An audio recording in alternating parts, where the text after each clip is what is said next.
કેટલીક વખત મા બાપ બાળકની વધારે પડતી કાળજી કરતા હોય છે, પણ નાનપણમાં બાળક સમૂહમાં મેદાની રમતો ન રમે તો એનો વિકાસ ઘણી બધી રીતે રૂંધાય છે. આત્મવિશ્વાસ નથી ખીલતો અને વ્યક્તિત્વનો વિકાસ પણ નથી થતો. બાળક સ્વાર્થી, ડરપોક અને એકલાવાયું બની જાય છે.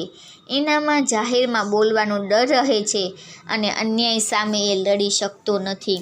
મા બાપે સમજવું જોઈએ કે એ લોકો કાયમ બાળકની સાથે રહેવાના નથી અને સંતાનો કાયમ ઘરમાં બેસી રહેવાના નથી. બાળકોને મા બાપ ઘરમાં ને ઘરમાં રાખે, પણ બાળક સ્કૂલમાં જતું થાય ત્યારે તો અન્ય બાળકો સાથે રમવાનું જ છે. અમુક બાળકો ઉપર મા બાપનો પ્રભાવ એટલો બધો હોય છે કે સ્કૂલમાં પણ અન્ય બાળકો સાથે રમી શકતા નથી.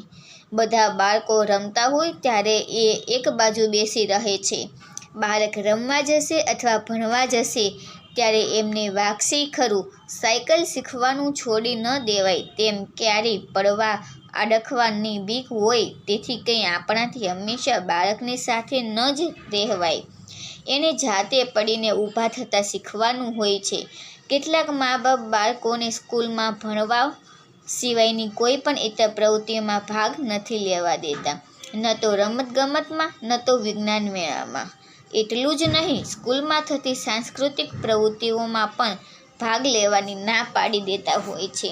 એટલું ઓછું હોય એમ બાળક પાસે જરાક પણ વધારાનું કામ કરાવતા નથી. ઘરમાં પણ બધું જ હાથમાં અને તૈયાર આપી દેવામાં આવે. જાણે આવી સગવડ આપશે તો બાળક ડૉક્ટર કે મોટો બિઝનેસમેન બની જશે. પણ ખરેખર તો ઇતર પ્રવૃત્તિ થકી જ બાળક સરખું બોલતા ચાલતા શીખે છે, હિંમતથી પોતાની વાત રજૂ કરી શકતા શીખે છે. એટલે બાળકને પોતાના પ્રત્યે સાવચેત રહીને બહારની દુનિયા સાથે કદમ મિલાવતા શીખવવું જોઈએ.